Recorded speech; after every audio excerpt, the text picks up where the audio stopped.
Projetons-nous ensemble dans le futur. Un futur peut-être pas si lointain.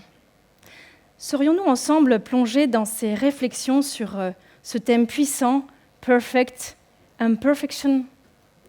Peut-être pas. Peut-être que la moitié de nos places seraient vides. Peut-être que beaucoup d'entre nous n'existerions plus.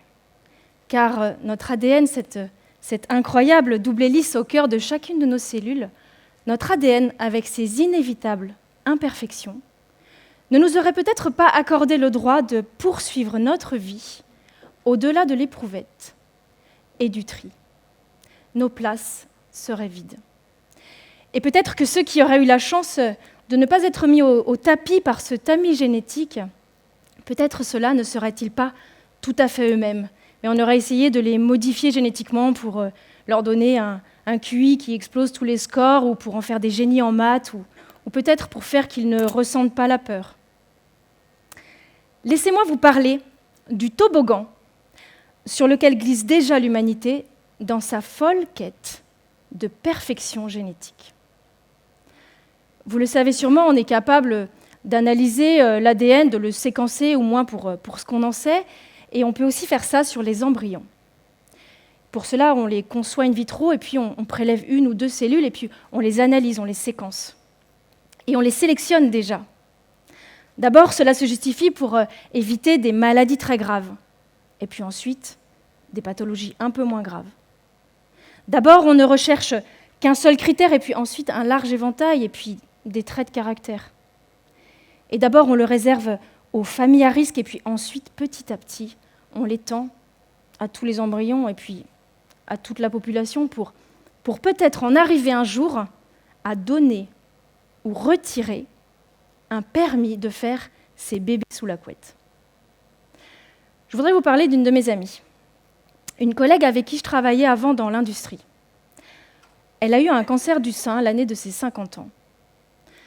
Ce cancer avait un petit quelque chose d'héréditaire, parce qu'un gène, un morceau de son ADN, l'avait sûrement, malheureusement, prédisposée à déclencher cette maladie.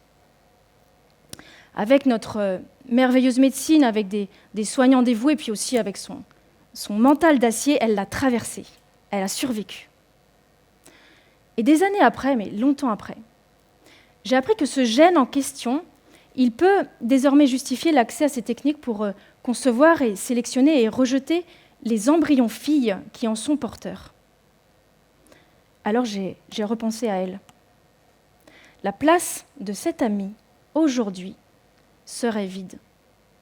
Parce que les biotechnologies auraient décidé par avance et à sa place que sa vie ne valait pas la peine d'être vécue.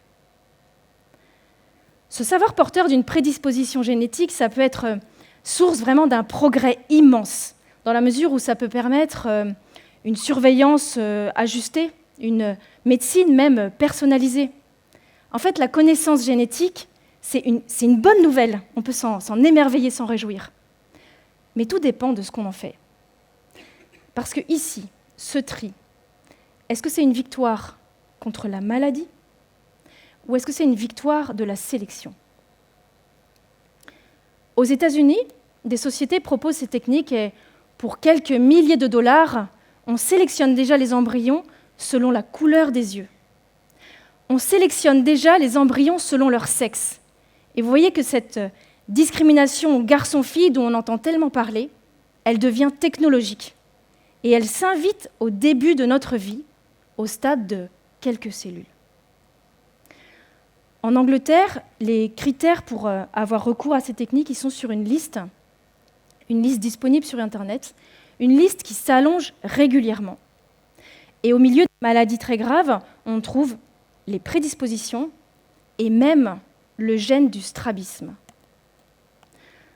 Plus étonnant peut-être encore, certains couples, qui sont atteints de surdité, choisissent d'avoir recours à ces techniques pour concevoir, sélectionner et garder leurs embryons porteurs de surdité.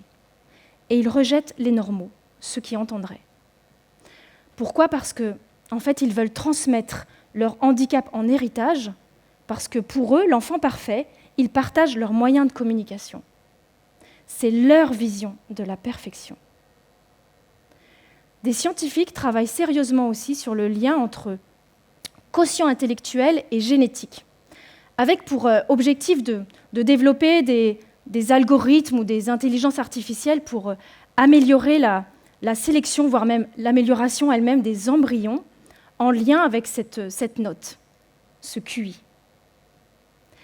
Mais jusqu'où ira cette soumission de la vie aux biotechnologies?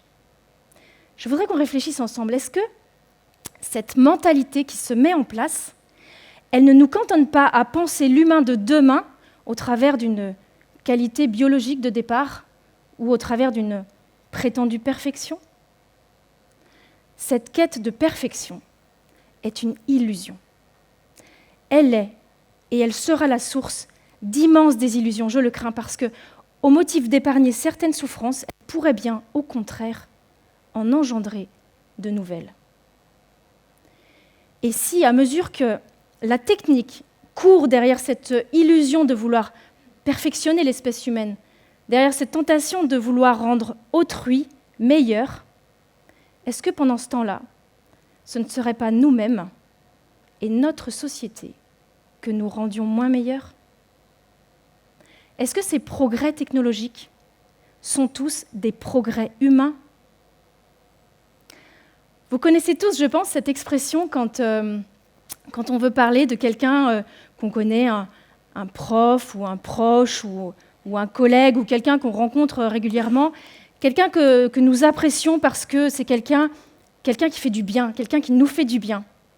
Et alors, pour parler de lui ou bien de elle, nous disons que c'est quelqu'un de très humain. Ça m'a toujours amusé cette expression parce que, en fait, il n'est pas plus humain que vous ou que moi. On est tous des humains. Mais je crois qu'en fait, ce qu'on met derrière cette expression, c'est que ce ne sont pas des critères de force ou de QI ou de performance ou de puissance ou même d'apparence. Je crois que ce que nous mettons derrière cette expression, c'est que c'est quelqu'un de bon, au sens de bonté. Et ça, c'est pas génétique. J'aime à penser que la bonté sauvera le monde. La génétique, la molécule d'ADN, est vraiment une molécule incroyable, qu'on n'a pas fini d'explorer. D'ailleurs, plus la science avance, plus nous savons que nous ne savons pas grand-chose finalement. Depuis que je vous parle, des cellules de votre corps, du mien aussi, sont mortes. Et d'autres sont nées. En fait, on se renouvelle en permanence. D'ailleurs, je ne sais pas si vous savez, mais on s'est déjà tous entièrement renouvelés plusieurs fois depuis que nous existons. Mais si nous restons les mêmes, malgré ce permanent renouvellement, c'est grâce à un mystérieux principe de vie qui nous anime, qui nous animera jusqu'à notre mort, et qui nous anime depuis que nous n'avons été qu'une seule et unique première cellule, depuis notre création, ou plutôt depuis notre conception, depuis que c'est inventé, combiné, pour la première fois, notre ADN. L'ADN, c'est vraiment une pièce maîtresse qui permet à la vie de se déployer. L'ADN compte beaucoup pour construire qui on est. Déjà, il porte notre hérédité. Peut-être savez-vous que chacune des cellules qui nous composent, chacune des milliards de cellules qui nous composent, chacune d'elles possède une partition d'ADN de 2 mètres de long. 2 mètres de long. Mais cette partition, elle n'est pas totalement figée. Au contraire, notre vie se charge d'y ajouter des bémols, des dièses dans une mystérieuse interprétation de l'épigénétique.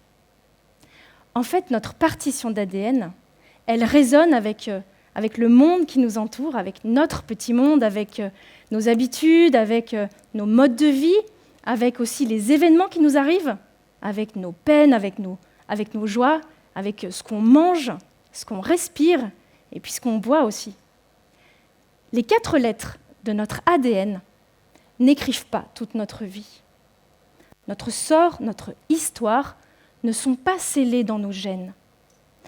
La génétique est, et je crois qu'elle restera, pleine de mystères, parce que l'homme est un mystère.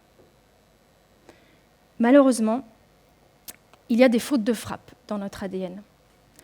On peut même dire que nous sommes tous génétiquement imparfaits. Et certains le savent parce que cela se voit ou parce que cela se vit. Malheur, mystère, injustice, scandale même. Ça fait mal, ça fait du mal. En fait, c'est un mal. Mais ce qui est un mal, c'est la maladie, pas le malade. Dans ces situations, l'entraide, la solidarité, s'avère parfois fondamentale, même vitale. En fait, la vulnérabilité, elle permet la solidarité. La vulnérabilité, c'est, je crois, ce qui fait notre commune humanité. C'est ce qui nous relie, c'est ce qui nous donne un sort commun. C'est peut-être même le seul point commun entre tous les êtres humains. Est-ce qu'on ne pourrait pas alors voir cette vulnérabilité comme étant la pierre d'angle des relations humaines ? À travers elle, je pense, peut naître la fraternité, un ciment si fragile dont nos sociétés individualistes et blessées ont tellement besoin. Nos limites, mais tout comme les innombrables dons et talents que nous possédons tous, nos limites construisent aussi qui on est. Et je crois que nos fragilités, que les fragilités de ceux que nous aimons, de ceux que nous rencontrons, elles deviennent parfois le lieu d'une intense créativité, même de pulsions de vie. Parfois, c'est ce qui déclenche des vocations, ou c'est ce qui donne sens à une mission. C'est aussi parfois ce qui nous donne la force de nous surpasser, parce que dans l'épreuve, on peut faire ses preuves. C'est ce qui nous donne l'envie de prendre soin les uns des autres. Et chez certains, nous le voyons, ça déclenche même la fougue, l'énergie, le grain de folie, l'espoir peut-être, de vouloir changer le monde. Pour rendre le monde meilleur, je ne crois pas qu'il faille concevoir un monde des meilleurs. Parce que vouloir tout maîtriser, est-ce que ce n'est pas quelque part tout mépriser ? Pour qu'une société progresse vers plus de justice, vers plus de solidarité, est-ce qu'elle ne doit pas commencer par nous recevoir pour qui on est ? N-A-I-T. Pour qui on est ? E-S-T.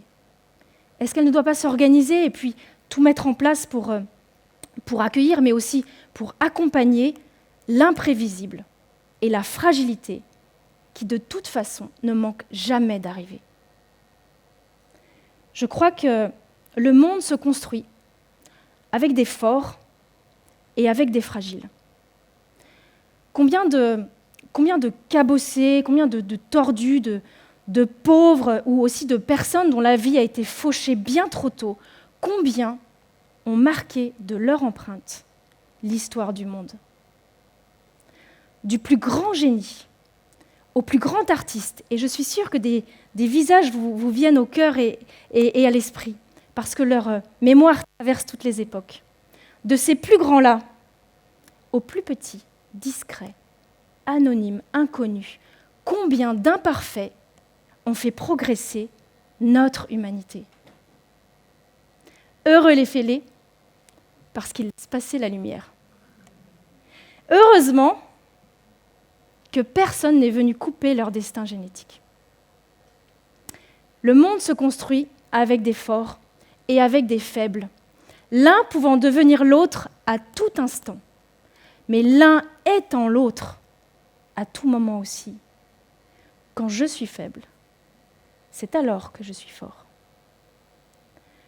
Chacun de nous est imparfait, mais chacun de nous est le seul à pouvoir prendre la place qui nous attend. Et je crois que c'est ça qui fait de chacun de nous d'être une irremplaçable, parfaite imperfection. Je vous remercie.